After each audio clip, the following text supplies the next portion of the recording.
we recording? Yeah, we're recording. Mama P, you ready? I'm ready as I'm ever going to be. Episode 4. We'll call it Fantastic 4. For Mama P, that's my mum. Hey, Mum. Hey, Zach. Okay. Thanks for having me. Thanks for coming on. We're about to break the internet, I think. You think? I hope so. I don't know. Because I've done 3 of these and nothing's happened. And obviously, if you come on for the first one and it goes berserk, well, thanks, mate. I think my voice may break something, but maybe not the internet. We'll let people decide how they feel about your voice. But welcome to episode 4 of Talk With Me. Talk about, everyday thoughts and things with everyday people. But obviously my mum's not an everyday person. She's cooler than your mum. My mum is laughing at you because she knows she's cooler than your mum too. Don't think that at all. Far from it. No, doesn't give yourself enough credit, mum. All right, so we're going to talk about our best friends, in particularly family pets, and dealing with the loss of family pets, which is something that we experienced. I like to say not too long ago, but it's nearly been 3 years now, but it still kind of feels fresh. It does. It still feels fresh. Traumatic, but we'll get to that a bit later. But anyway, considering that we're on a gloomy day, I feel like this is quite fitting for the episode.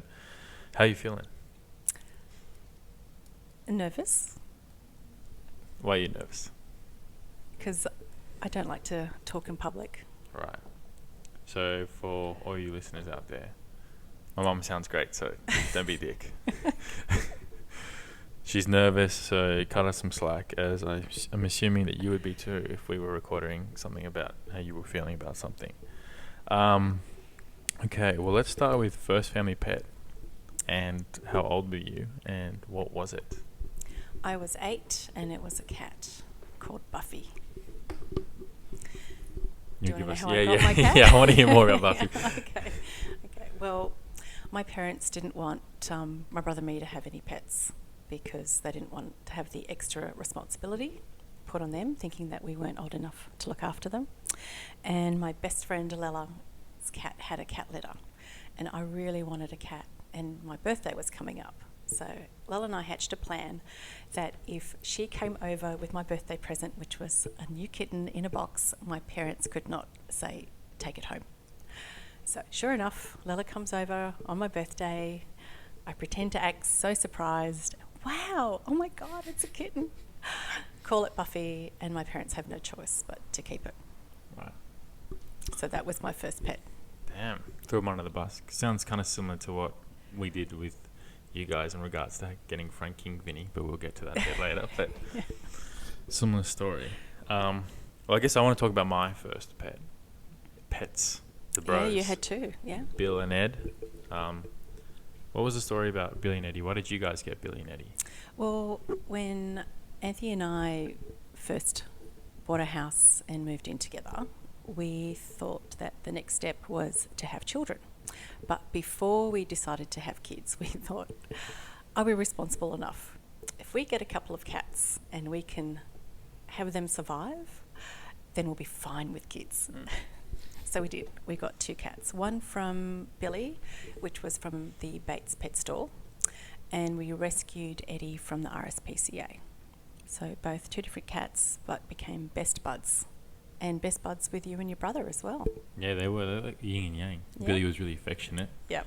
And would cower from things, and Eddie was like the wrestler. He was, but he was very protective. So when you were both babies, he'd actually sleep near your cots just to make sure that nobody would come near you. I remember them both very well, but I guess this kind of gets to the Sad part? yeah. Well, I like to call it the crappy part. Yeah. Of all good things must come to an end. So I remember when I used to put my school stickers on the boys. I think one of my stickers from kindergarten is still on Eddie's. It's still on Eddie's collar that we Collar. have. Yeah. Which is crazy. So it would have been like, Yeah. wow, I know. 15, 16 That was like years ago. pre-kindergarten, wasn't it? Yeah, I remember. I literally remember getting out of the car. I was like, "Oh, I'm going to stick it on him, see if I get in trouble." And it's a little. I remember it's like a little purple worm, silver glitter sticker. It's still, It's still there. still there. Yeah. But the passing of those two was fairly different to, I think, the main the main man of who we're going to talk about today, Buck. But I remember when, Billy had had all sorts of accidents. From what I remember, when he was younger, he'd been like run over and he was fine. Yep, he was basically like rebuilt. He'd broken his leg and he had metal pins in his leg and he managed to drag himself home. He had back issues. Poor guy had been through so much, but still so happy after everything that he went through. 'Cause he was like, what, 15? Yeah, he was 15 and I think Eddie was 18. Yeah, Eddie was Yeah. pretty old. But what I find crazy about that is the fact that they were from two different places, but they got on so well as if they'd known each other their whole lives. And one of the crazy things that it's hard to talk about, obviously the passing of a pet, because I'm not sure how people can bring it up in conversation, but I think how you and Dad dealt with it, especially when Lockie and I were quite young, was really good with Billy. I remember sitting in the kitchen, we're having dinner, and we're like, when's Billy coming? It'd been like 2 days. Yeah. And we were told, he's still with the doctor, see what happens. And you and Dad looked at each other. Dad was alright, and you're like, oh, Billy's gone to heaven. And I was like, oh, I'm not going to see Bill again. I think, well, how old was I? Maybe like 9, 10? Or even 8? You were younger. I think you might have been 7. Yeah, okay. Yeah. And you said, but we got Ed. And like Ed's there looking for some food. Yeah. So Ed used to get, fed like 6 or 7 times a day because he'd cheat on us with other families. Yeah, the whole when we'd neighbourhood. be at school and work. So Eddie was a food fiend. And I remember how you guys dealt with that. And I was like, thinking about this when, I wanted to talk to you about doing this episode. I said, you know what? Like, you put your kind of thoughts and feelings aside to kind of spare us from kind of dealing with the bad stuff and just kind of focusing on the good things. And I don't know, maybe some people disagree, but I felt like that was something that I really commend, that you've kind of shifted everything. Like, you guys had, essentially a kid for 15 years.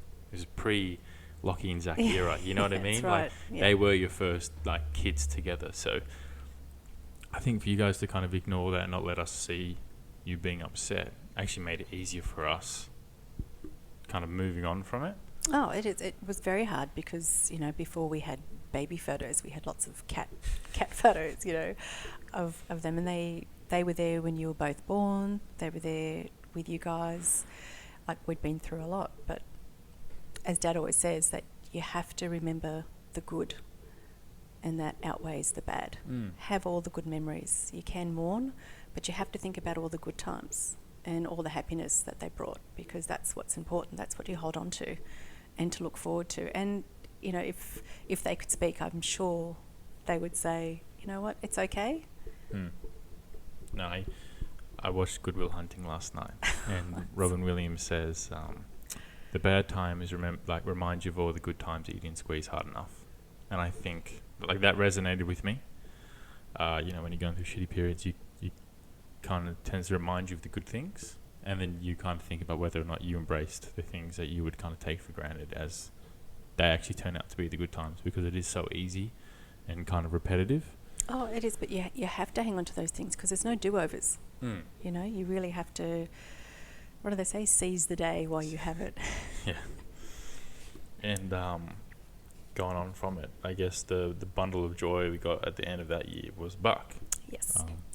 Buck is short for bacala, which is cod, and silly in Italian. So he was a blonde schnoodle, so the sophistication of a schnauzer and the fluffiness of a poodle. So he didn't look like either of those. He just looked disheveled. No, he looked like a beach boy, like a surfy dude. Like, he was really wiry and just cool looking. So in short, when we were picking our first dog, I was terrified of dogs before even getting a dog, right? I remember Anna and Ronald's dog had to be held so I could go outside and inside, because Clea, big German Shepherd, used to chase me around the backyard. And I think maybe that's what... She never ever bit me, but I think because I was running away, she's like, oh yeah, he's playing with me. Yeah, she thought she was playing No, with I you, don't yeah. want to play. Like, I'm terrified. I think that's where my fear of dogs maybe instilled. And I remember even going to friends' houses. I was like, I can't go to that guy's house because he's got a dog. Yeah, I remember, Nick used to have Gemma and Sushi's Yeah. big dogs, and I was like, no, I can't hang out with you today, man. I'm scared of dogs. So bad. But we got Buck from Pet Paradise that used to be in the Canberra Centre. And I remember prior to picking Buck, we were looking at a mini dachshund. And I was so keen on the idea of getting this mini dachshund. I was like, this guy can't attack me, so we'll be best friends. Because I remember you guys saying, you know, they've got really bad backs. You got to be really delicate with their backs. If Yeah. they jump, hurt their back, it won't be good for the dog. But then we see this, you know, blonde schnoodle, and I'm like, yeah, cool. Like, that is not the cute dog that, you know, 10-year-old Zach is going to bring home. Anyway, we go to pick him up, you, me, Locke. You come in with a brown cardboard box, and I look into the box. I'm like, oh, I'm so excited. I'm gonna hold this dog and I see Buck, and I'm like, what's that? That's your dog. Yeah, that's literally what you said. You said, this is a dog. I said, I'm pretty sure we had agreed on a mini dachshund. It's like, oh no, you know, Locke, Dad and I decided that we wanted. It looks like a rat. Like, He looked like a rat, but it's much better for you guys because he can jump up on the couch. You could run on the soccer field with you guys when you kick the ball. Dachshund can't do that. but I was scared, so I needed something that couldn't do that. But he was little. so I could deal with him. But I remember like the first few hours, we had like a brown table out the back of the house. Yep. And on the deck, and I would stand on it because I thought Buck was like trying to eat me because he would take my socks and bite my socks and bite my shoes, and I was like, oh my god, this guy's terrifying. Like, this little blonde dog is just causing all sorts of havoc, and I'm terrified of this dog. But were you nervous getting Buck? I was, because that was my first dog. So I only ever had cats before that, even growing up at home. I'd never had a dog. Whereas Anthony had grown up with dogs previously, so he knew. And I always wanted a dog as well as a cat growing up, but I never had one. So to be honest, I was a little bit afraid as well because I didn't know what to do. Yeah. And were you worried about how Buck was going to interact with Eddie and us? No, because Eddie's pretty cool dude. Like, if Eddie doesn't like something, he'll let you know. Like, or he'll just go off and do his own thing. That's just the kind of cat that he was. So he didn't have to be integrated. And I knew that he'd show Buck that he was the boss, and that's what cats do. So yeah. Shout out Kevin. Yeah. Which is the next character entering the scene. So 2012, we got Kevin after coming back from Europe. Well, the story with Kevin was that we took Buck to go get his shots before he went overseas, and Kevin was in this tiny little cage at the vet where they have these adoption cages, and he was the last one of the litter there. And I said to the nurse when I was leaving, Lockie was with me, and I said, oh, what's with the cat? And I said, oh, it's an adoption cage. If nobody picks up this cat this week, we have to put it down. I said, what do you mean? I said, no, we've got to put it down. I said, oh, okay. So I said, just don't do anything yet. Took photos, went home, dropped Buck off, went back with Lockie, showed photos, video sent, and then we all agreed as a family that we would take this cat, but we were about to go overseas for quite a few weeks. So made an arrangement with the vet. We will save the life of this cat if you look after it while we're away. So they did. And they sent lots of photos while we were away and emailed them to us. He wasn't Kevin, though. He was Callum. I know. Callum. So Callum the cat. No. doesn't suit him. No. Kevin is so much cooler. Kevin's got Kevin's got chewed. He's got chewed. He's got chewed. And pretty much, for me, Buck and KP were the main characters for a bit, like in my growing up. And one thing I realised is, you know, because Buck was a little puppy and I was 10, 11 when we got him, I was like, oh yeah, I'm going to, you know, look after him. And then gradually he starts becoming a friend, and so does Kevin, if you know what I mean. Like, Yeah. they become support companions. It's difficult to describe to people that haven't had pets or don't have pets, kind of don't even understand how people can develop relationships with animals, you know, like a family member. But it's something that I kind of find it difficult to articulate, that the presence of having, you know, these two in a room would calm you down, soothe you, or it was kind of like having friends over, you know. It's like you're like, well, what activities are we going to do? Like, if you go eat food, they're going to want to watch you eat the food because they're going to want that food with you.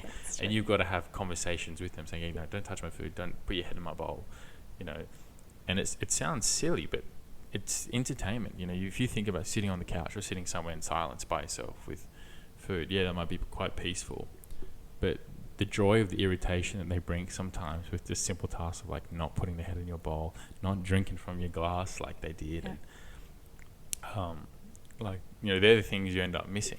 And It's the connection, and it's how they integrate themselves into the family life, and they have this sixth sense and they know what you're feeling. So if you're not feeling great, they'll just jump up on your lap and just cuddle you and look up at you and go, "It's okay, I'm here, I'll give you a cuddle," when no one else is around. And that's the beautiful thing about pets. And as you said, if you haven't had them before, it's really hard to articulate what it means. yeah, Just having them there in your life, just being around, you know that when we come home from work, you and Lockie may not be home, and I don't expect you guys to get so excited to see us, but the first thing Vinny and Frankie do is jump up and down like they're so excited, like they haven't seen us for months. It's just that joy that they bring into your life, and they know they feel the love that you put out because they're so happy. Does that make sense? no, it does make sense, and that's the kind of the scary thing.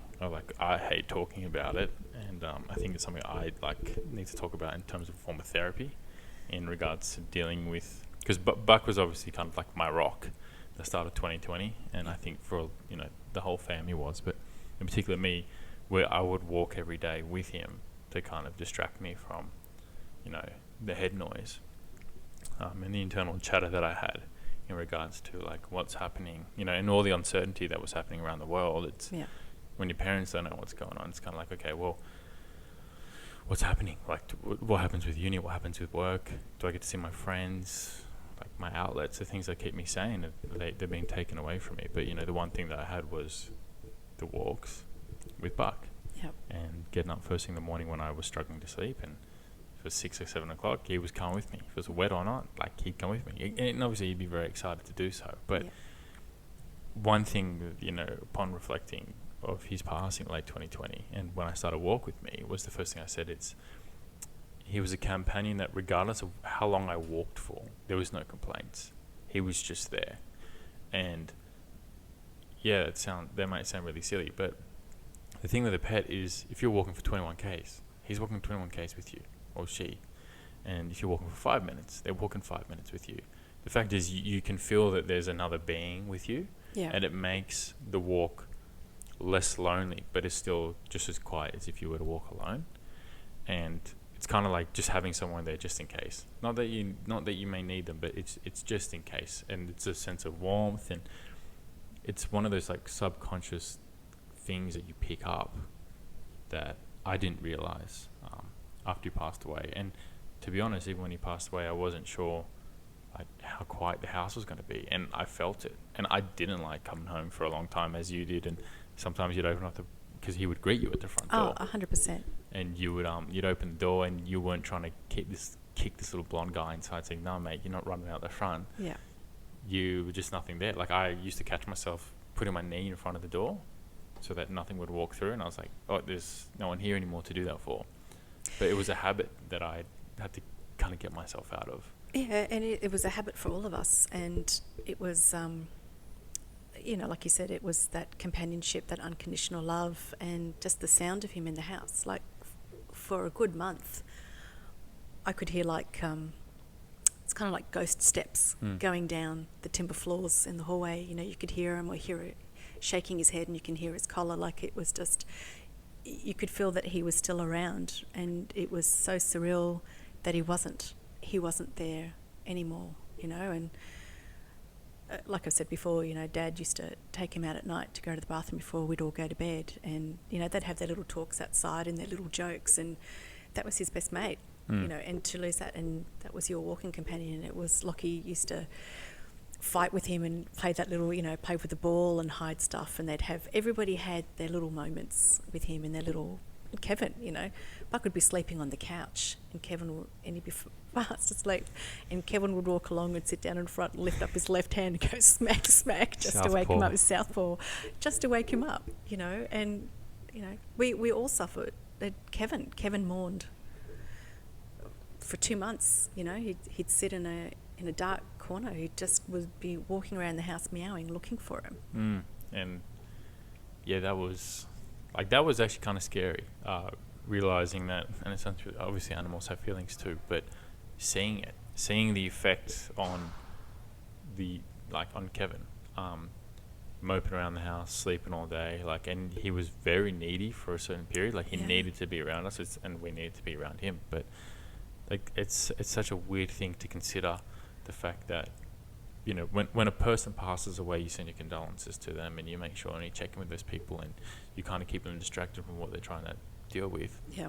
It's kind of what we were doing with Kevin, and we couldn't talk to him. No. And he couldn't talk to us, and I don't know, that kind of hit me hard. But I think the biggest thing that hit me was that I wasn't finding dentist sticks under my pillows anymore. Because I used to find, sometimes it'd be like half-eaten one, then a fresh one. He just dug them under my pillow, and then I'd go to bed and I put my hand on my pillow, and there's 1 stick, 2 stick, pig's ear, and I'm like, what is this all doing in here? They were everywhere. You had hiding spots all over the house, but it was always under pillows, under somebody's pillow. And he used to get so angry at me when he goes, why are you taking these? I said, mate, you can't dig your stuff underneath my pillow. So Buck used to do that, and that was crazy. But I think the day that we were the day that I was formally told, it was 4:30 in the morning. You guys got the call from the vet. Dad, I hear his footsteps thumping down the hallway. Door's not even being knocked. Sprung open. Tears running down his face, red. And I look at him, and obviously I know what he's about to say, but the first thing I thought was, okay, cool. So if my dad doesn't know what to do, if my dad's in a sense of weakness, what the hell am I supposed to think? Because at the end of the day, as kids, regardless, I think of how old you are, if your parents don't know what to do, and what do you do?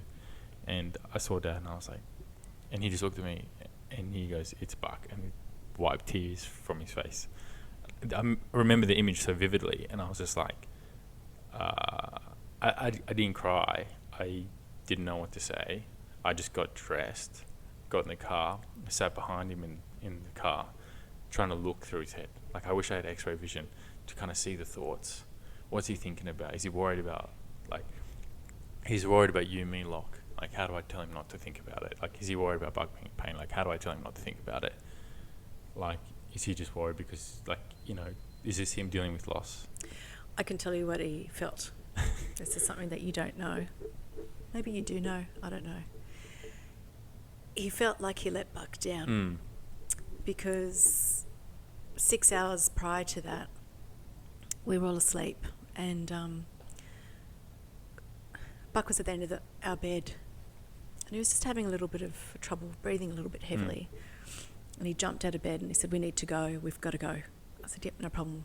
Jumped in the car, drove straight down to the animal emergency hospital, and I called them when we were on our way just to say, look, this is what's happening. He'd been to the vet prior that day.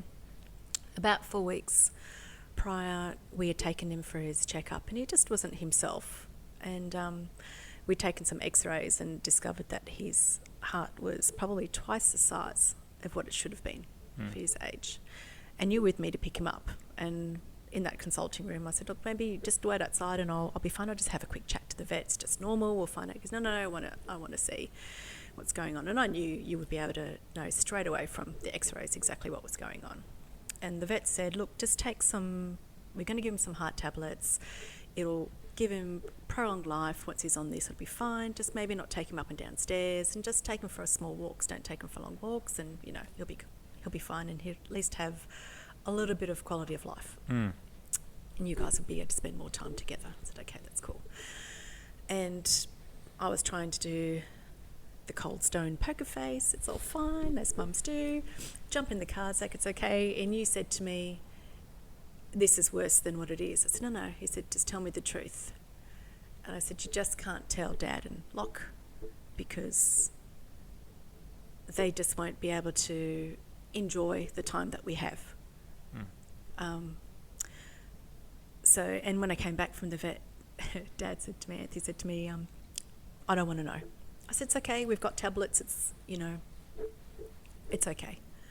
He said, I don't want to know, because I think he knew, but he didn't want me to tell him, because he wanted to enjoy what we had. As I said, best friend. So when we dropped him off to the emergency hospital that night, we basically handed him over to the vet. And we didn't get to say anything to Buck. It was like we ran through the door, gave him, and they put him straight into an oxygen tent. We stayed there for a bit, and they said, he's going to be fine. We've got his breathing under control. We've got him in an oxygen tent, and we're going to give him some meds just to calm him down. Go home, get some sleep. I'll give you a call in a few hours. Okay, no worries. So when we got the call and we came running down the hallway to come and wake you and lock you up, they basically said, you need to get here now so you can see him before it's too late. I remember that, and then you got the call in the car. And then we were halfway there in the car. And so the extreme guilt that your dad had, that he'd let him down, still weighs on him. Yeah, no, definitely. Well, he didn't want to do this. No, he didn't want to do this. And it was hard for all of us. So everyone's upset. I'm trying to swallow my tears while we're there so I can be the rock for everyone. Yeah, it was tough. Yeah, it was tough. It was a weird thing to see. I feel like for a lot of people, when your parents are inconsolable or kind of, I don't want to say off, but like they're null. You know what I mean? Just trying to make conversations, like we all knew the conversations that we were having to each other to distract each other. Just there was no meaning. It was mainly, it was tough talking, and I think like then there's this mentality and this like kind of thought process that as a parent, when you have kids and when you have pets, like you're given a manual, like how to deal with loss, how to deal with parenting. And that was my assumption is, hey, like, that'll be sweet. 2-3 days went by, 4 days went by. Go to chapter 25. Yeah. Darling, it doesn't exist. Believe me, there's no manual that comes with kids. And there's no manual that comes with pets. We're still learning, and we hope that we're doing okay. No, you guys are, and that's what kind of, you guys blew me out of the water in that sense, because I was inconsolable for months. And, to a point where I swallowed the feelings to the point where like I kind of just become emotionally unavailable to a lot of different things. Things wouldn't upset me anymore because that kind of set the benchmark. Like if I can't get this upset, then I'm not upset about anything. And there's been nothing that's upset me as much as that day. Yeah. And that's why I go, okay, well, it's hard to switch back on again because you've got to switch off to brace yourself from these things.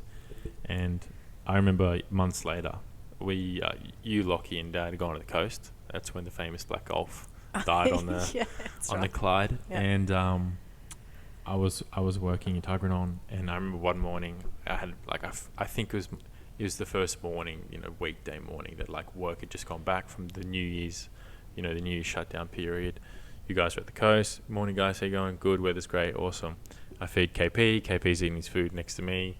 We're eating, and I kind of go like, this can't be what the silence is like, because it's eerie knowing that I come home tonight, I'm having dinner with KP. That's it. Yeah, it's quiet. Yeah. And I got into the car. I put sunglasses on, which I never wear, even though we are in yours and Dad's establishment, and you guys sell glasses for a living. I never wear sunglasses. And I put them on, and I started bawling my eyes out, and I was like, where has this come from? And it came, obviously there was a build up of feelings that now that I'm officially by myself and there's no one to distract me or like nothing on, and the silence in Canberra, I let it hit me, and it hit me like a ton of bricks. I remember walking into DSS, glasses still on, and you don't wear sunglasses inside, and I had to leave sunglasses inside. I put headphones on, I pretended I hadn't seen anyone, and I just started listening to music and doing my work. And one of them, Michael goes, hey, you want to get coffee? I said, no, I'm good. And you know that I don't say no to coffee. No, I know. And he goes, you good? I said, yeah, I'm good, bro. He's like, you sure? I said, yeah. Look, you know what? If you can, just bring one back. He said, just come for the walk. Get out. I said, no, you don't understand. My legs are jelly. Like, everything that I was supposed to feel months ago, he's just literally just sat on me. Like, I don't want to be anywhere. And it hit me like a ton of bricks. And then a few weeks later, I get a text from Joel. Just, hey man, how you been? Yeah, not too bad. Small talk. Anyway, one of my mates just bought a schnoodle from Tumut. I got to send you a photo. Like, it looks like your old dog. Hearing your old dog is, for me, like getting a dog at 10. he needs to last longer than I live for. Yeah. So the fact that he's, you know, that kind of realize how old I've gotten and that chapter of my life's closed. Like, you know, Buck watched me through high school, senior school, and uni. And then Joel sends me this message, "It looks like your old dog." So I was like, I'm going to shoot my shot, send it to you guys, see what you guys say in regards to the idea of the notion of like not putting in a dog to replace Buck, but putting in a dog to kind of let like the leftover love go to something else. Oh, Yeah. it's to add to the family, because the whole family was devastated and broken, and as you said, it was quiet. You know, the laughter had left the house, you know, which is unusual for our household. Yeah. And I remember having a conversation with you, Locke and Dad, and like you'd said before, Lockie was pretty adamant that we aren't getting another dog, that we can't do it as a family. Because he just couldn't do it, because when it happened, he couldn't even show his emotions in front of us. He had to go into his room, because it as you said, you know, he started school, he started year 3 when we got Buck? Yeah, because And I was he in year finished 5. uni when, you know, he passed. Yeah. And going back to that, you talk about how, like, you know, those important years Buck witnessed. I always saw Buck as like a little bro. And then when was finishing uni, he was like a big bro. Yeah. Because he was home. He's like, "Oh yeah, you know, I've done the washing for you today. Oh, I've done the dishwasher." Even though he does them with you. Yeah. So he's like, "Oh yeah, Zach, we got to get the washing outside. You know, Mum said we got to do this." Yeah, he's his shadow.